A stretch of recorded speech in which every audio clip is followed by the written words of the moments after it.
Hello everyone, welcome to the internally screening review of Book of Shadows, Blair Witch 2. My name's Adam. My name is Rupert. And today we are continuing our Hooptober review series. This is our 4th episode and it is satisfying the worst sequel to a good film you've never seen. And boy, does Book of Shadows, Blair Witch 2 take you on a ride.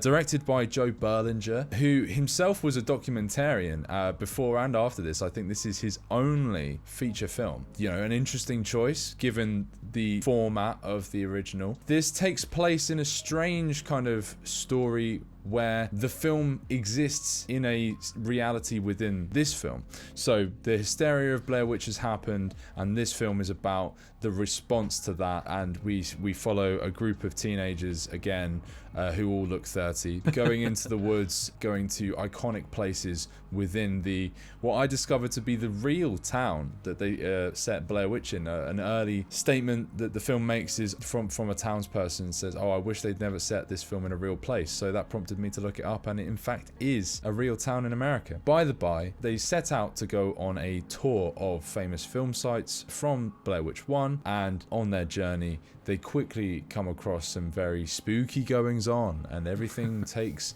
a left turn, as you might have expected from a film called Book of Shadows. Rupert, I'm going to pass this straight to you before we go full spoiler talk, which I think we will want to really get out our grievances. Rupert, what did you think of Book of Shadows, Blair Witch 2? Well, I hated it. I don't think I hated this film as much as this film seems to hate Blair Witch 1, because this film is completely bizarre. It's one of the most unique sequels I've ever seen, in that it seems to be custom made in just like absolute vitriol against the original film, and I don't really know why. Not just in terms of some of the jokes and sort of hints in the film that are clearly sort of poking fun at the original. There's nothing wrong with like poking fun at the original film in a sequel, of course, but this film just seems to hate it, and stylistically it almost couldn't be further away from the first Blair Witch film, which I know got a sort of mixed response at the time and isn't everyone's cup of tea, but I actually really love the first Blair Witch film. I think it's one of the genuinely creepiest. I watched it in preparation for this again because I hadn't seen it in ages, and I have to say, watching the first Blair Witch film alone at night is still actually really fucking scary. It's a really effective film, and it kind of gives me this kind of creepy feeling that I can't really say I've really ever got from another horror film. It's really unique and clever, despite, you know, some flaws that it has. I think it's like a really clever kind of minimalist piece of filmmaking, and this film seems to just hate that. I don't know what the reasoning was behind this film or how this ever came to be a sequel. Yeah, it just seems to exist in spite of the original. The characters are constantly poking fun at the original, and like I think the biggest fucking misstep is that it's not a found footage film. Yeah, that's huge. That is a really strange sort of divergence, isn't it? But it has to be on purpose, because the film constantly alludes to it by having characters film each other with this kind of weird found footage, and it will do it for like a minute or two of just someone just filming, and it just shows you that footage and then just cuts back. I was just like sat there trying to think, like, why did they make it like this? Why? The Blair Witch 1 is almost like a custom-made film to have a good sequel to. Well, Rupert, do you want me to elaborate with Joe Berlinger's words about why he made this film? Okay, so Berlinger said he was inspired by the lazy consumption of media that led many to believe that the original Blair Witch film was in fact true, which is, you know, something interesting and worth discussing. Whether that works as a sequel to itself, debatable. He elaborated. On one hand, Blair Witch 2 works as a standard horror movie, but it is also a meditation on violence in the media and the nature of fanaticism and obsession and the dangers of blurring the lines between reality and fiction. Yeah, I guess the moral of the film, I guess this is a very, very mild spoiler, but I couldn't tell if it was sort of satire or not. There's sort of a comment at the end of the film, it's like, well, this is what violent media does or something. So is this film like, was the implication that the Blair Witch 1 was like a dangerous film because of the sort of viral marketing that they did for it? Is that the message? Well, it's hard to say whether that's the message of this film, but it's certainly something that the film does try to cover, if not, obviously in a very poorly done way. I think that is one thing to its merit, is that once it kind of reaches its conclusion, like it was trying to say something. But yeah, it's very meta. It's hard to say as you said, is it satire? Are they saying, don't be so stupid, this shit is goofy as hell, how could anyone possibly believe this to be true? And, you know, without going into spoilers, there are character details in which, like, it's blatantly obvious something has happened, but for it to be a serious point about people taking movies and doing violent things because of them, you'd have to ignore all of that. So it's hard to establish what side of the line it's trying to make that point. And, you know, again, that largely comes down to just how poorly made the film is as a whole. I just don't think it really works. I don't think there's anything intrinsically clever or good about a film being meta, which really seems to be the only thing this film has going for it, writing-wise, because essentially what they do is, instead of having a sort of very small cast of 3 people giving very realistic performances, they kind of trade it off for this Scream teen film-ish. Yeah, it almost every felt like character... fucking American Pie. It was like American Pie, but with spooky witches in the woods. Every character has one personality trait. Like, one is a goth, Yeah. one is a jock, one is a witch. Like that seems to be sort of the extent to which that is their character, essentially. Their costume is archetypes their character. pulled straight from every other teen American drama, film, like TV show, any piece of media. It's so achingly late 90s, early noughties in a way that's so completely contrasting to the original, which, in spite of obviously being grounded in its era through technology, feels quite timeless in its presentation of, I don't know, culture. It's very, because it doesn't really include much of that, it feels very outside of it. It kind of exists in its own sphere, and hence it can have a far longer effect on an audience, right? You could I still thought that the imagine archetype thing might have been on purpose, but I just don't think, even if it was on purpose, I don't see what it was really saying. To what Do you know what I end? mean? It just felt horribly smug to me. Like, isn't this really fucking smart? And then at the end of the film, I just didn't really know what the message is. Like, I don't think there'd be anything wrong with there being a Blair Witch sequel, which is like really ripping into the first film, if it was done well and it was entertaining or scary. And I don't think this film was entertaining or scary. And I don't think it really made any interesting critiques of the first film. Like, I just don't see why you take this option when there's such an easy sequel route to go with this. Because I guess the Wreck films basically did this later on. Yeah. Because Wreck 1, you have the people go into the place, and then you have the people go in after them to try and figure out what happened. Yeah, you could so easily do a decent yeah. Blair Witch sequel based on that. And they just opted for this, and it just feels so weird. Part of me is intrigued now to see the more recent, like 2014 Blair Witch. I know that's supposed to be awful, but I'm really, really intrigued to see. Well, you know what? It's awful because it's directed by Adam Wingard, but I can give it credit in that it kind of is going for something cohesive. Because the problem with this film, right? Okay, so it's not a very clever or well-written critique of the first film, like it's trying to be. Fine, but if it had like some good stuff in it, that would be fine. But really, the film's horror seems to come entirely from fake out scares, where something will happen that's like quite violent or spooky, and then it didn't actually happen. The film kind of does this quite repetitively later on. And then there's this weird debate over who destroyed a bunch of equipment, and then the reveal of it's like, oh, I guess it was this person. I guess there's this also other commentary on like this film tourism. Everybody in the town hates these kids and is like being mean to them. I don't know. I couldn't stand this fucking film. This was so awful. Defend it to me, Adam, because I feel like you might like it more than me. Well, I think by the end of it, I was so intrigued by what the fuck just happened. Like, what was... Instead of going, why, and then going, fuck this film, I felt that. But I also thought, well, okay. For a start, I again was watching this with my mum, and she was being a voice of reason, so I felt compelled to go along with it. Has she seen the original? She is not. Interest? She is not. Okay. So that, basically, I think there are a few interesting ideas that the film brings up, and I think I'm going to just jump into spoilers. Not that anyone watching this will be like, oh no, don't spoil Blair Witch 2 for me. I was really looking forward to going in on that.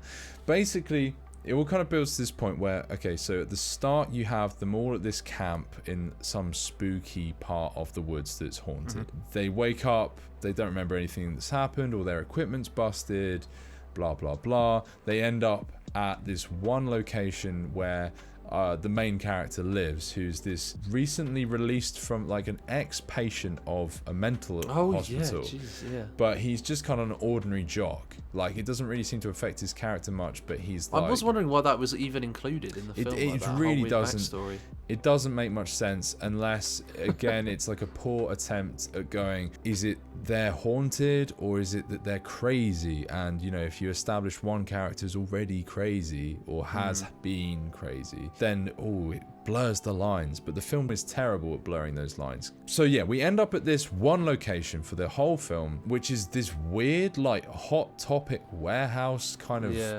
goth shack. It's huge, but it's like what the fuck was this building? Why was it out in the woods? I forget how they explain it. Basically, long and short of it is, as we get to the end of the film, they go through the footage they find, which I guess is the only real allusion to the original in terms of its format, and they discover the culprits were, you know, people within their own group, and they've done some kind of strange witch ritual and gone and killed another camp full of people also doing the film tourism stuff. And they present this evidence to the police at the end, and then the evidence has shifted. Like, their memory of the evidence is different to the actual evidence they give. Hence this battle. Okay, were they possessed? Was what you see the characters experience at one point real? Or were they all just crazy and having shared hallucinations? I think the film makes it blatantly fucking clear that they were possessed. Yeah. Let's not pretend like the film did anything to make it nuanced in that way. Well, yeah, because the woman, the witch lady, when they show her the footage of her doing it, she like is clearly telling the truth when she's like, I don't remember, that's not me. I can't believe I did that. What? Yeah, exactly. Yeah, so it's like they were all imagining the same thing at the same time. That just doesn't happen. But I jokingly read what Joe Berlinger said at the beginning of this review. But I think there is some merit in that you can kind of see that those ideas do exist within the film. They're just executed as poorly as possible. And apparently there was a great deal of studio meddling in the film, with a lot of reshoots and a lot of, particularly that the soundtrack and stuff was all added in. We have to talk about the soundtrack, which is all horribly on the nose, dated, like 90s and early noughties alt rock, new metal, all that stuff. And you know, every so often there are good songs in there, but like for example, they're getting drunk and they play "Feel Good Hit of the Summer" by Queens of the Stone Age. It's like, Jesus Christ, how far on the fucking nose.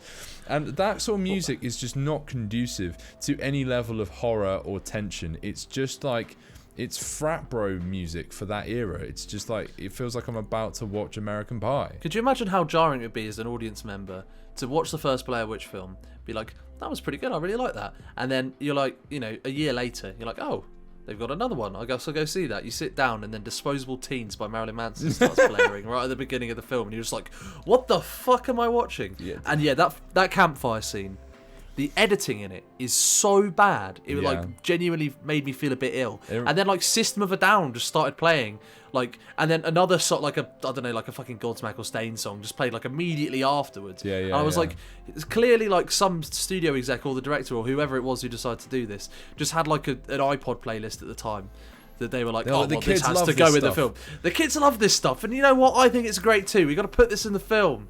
And it was like just so distracting. Because as that campfire scene was happening, it was so bad. I was just like trying to like listen to the System of a Down song, because it was one of the ones off their first album. Yeah, I was just like, oh, this is a good song. Oh, I remember this. This is a great banger. I was just trying to zone out as much as possible, because the film is the editing in that is so bad. It's like switching between found footage or like video camera footage of the guys like waving around his video camera, and then like then it will like switch back to like the film camera, but then the film camera's also just kind of just like moving around like between people as they talk, and it's just like, it's horrible to watch. Oh, completely. It's just unpleasant. Yeah. And then I guess coming back to the overall messaging behind it, like I said, the ideas seem to be there. They just haven't done anything to solidify them, and they do like maybe the tackiest B-plot cliche you can do, which is like the police investigation thing. So many crap horror films shove a police investigation in the background as something to happen. They flash back and flash forward to it, so you know certain characters survive, which always kills tension. Even in a bad horror film, you at least want some kind of level of threat. Like, oh, maybe this person will bite the dust. You end up discovering like more and more characters survive, and you're like, wait, is anyone gonna fucking die in this film? So yeah, all of that stuff is terrible. As we said, the seedling of those ideas is present in the film, but they just do nothing with it. And I think the second thing that I kind of somewhat appreciated about the film was the latter focus on found footage, because whilst it is completely befuddling why they wouldn't make the whole film found footage, having it be like a core story aspect where they are reviewing the footage and trying to decode what happened to them, and then at the end it all, you know, there's the twist and what they think happened didn't happen. They rewind the footage and some spooky shit happens. They also think they're so tremendously clever by having this coded word which is like S-rever, which is just the word reverse backwards.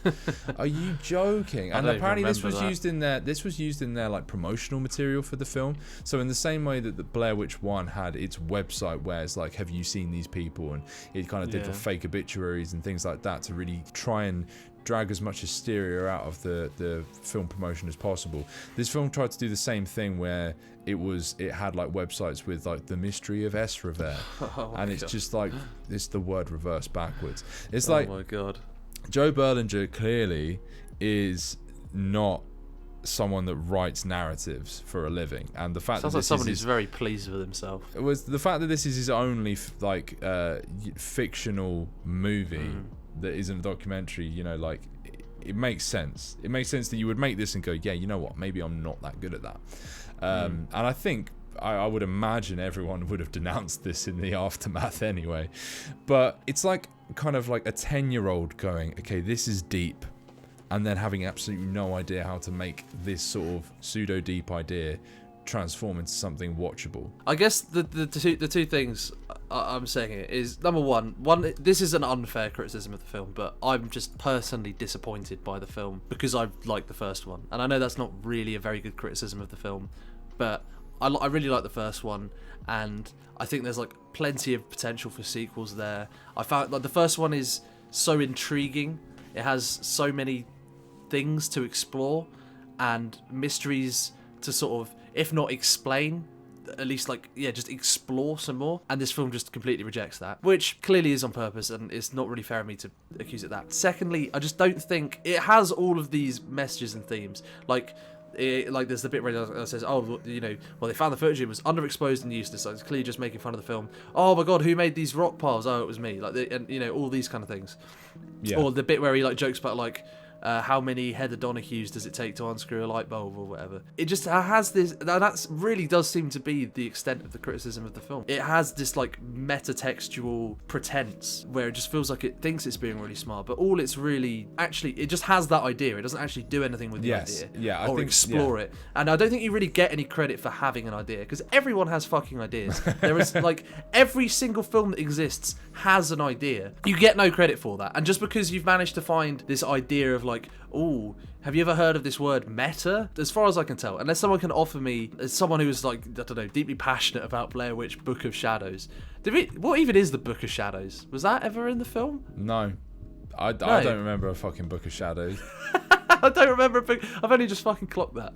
Unless someone has like, can offer me a really succinct, like, fucking, you know, Charlie from It's Always Sunny, where he's, you know, got all of the stuff up on the board, like, just like pieced together like what this film actually means, or why it's actually really entertaining and great. This film, it seems like it was made for cheap thrills. It doesn't really give you any cheap thrills. There's no scares, there's no horror, there's no atmosphere. I hated it. You hated it, so what would you rate it? 1 out of 10. There it is. Never watching it again. It sucks. There's still time. Someone should just do a good sequel to Blair Witch. Just 3 people go into the woods with a camera and make a cool Blair Witch film. You can do it on the cheap. I would love to watch it. Rupert, we should do it. We should. Like, weekend project, mate. Go out into the Surrey Hills. What would you rate it? I would be ever so slightly more kind to it and give it a 2 out of 10. And basically for the reasons posed. You know, like, I agree largely that, you know, having these ideas and not knowing what to do with them is kind of a worthless exercise in so much as, yeah, you can have all the good ideas in the world, but if you don't know how to execute them, then you've failed to create anything watchable or interesting. I don't think there shouldn't be any credit for having those ideas, though, because there are many dumb sequels. You know, for example, we've reviewed American Psycho 2 on this channel, and that had no ideas or no good ideas at all. This at least has something over that kind of film. But in many ways, this is kind of a strong parallel to that film. You know, you take an intriguing, genre-defining piece of source material and you make a dumb teen comedy out of it. I mean, this is not as powerfully offensive as that film. Oh, no, man. It was pretty close. It was close. I do agree with you there. There's, iotas of cleverness to it. When you clear the floor level bar that is American Psycho 2, All American Girl, I don't know how much credit you should get. Yeah, you're right. No, that's very fair. I've exhausted the minimal amount of defending I can really give this film. It's actually kind of paining me to keep talking about it. I feel like I am losing like a lot of my brain cells. I'm trying to make sense of an absolute mess. I'm trying to defend it, and by God, it's eating away at me from the inside. So I'm going to stop. If you're still with us this far, I can only commend you for your patience. This was a taxing film on us, and I can only hope that the final product of this review is not as taxing on the viewer. This was our 4th Hooptober review. If you're interested in following more of it, our Hooptober list is in the description. Please like and subscribe if you enjoyed this video. If you're interested in viewing more of this kind of content, it will be continuing throughout the month. And if you hated this video with every fibre of your being, if you are a passionate, devoted Blair Witch 2 fan, for a start, leave a comment. Let us know what the fuck you like about this film. I'm genuinely, unironically want to hear that. Yeah, we need that back and forth. And, you know, for good measure, just chuck a dislike. Why not? You know, if you're feeling petty, I would be. If you dissed my favourite fucking film, I'd leave a dislike on your video. Do it. I fucking dare you. And we've been Internally Screening. I've been Adam. I've been Rupert. And we'll catch you tomorrow. Peace. Peace.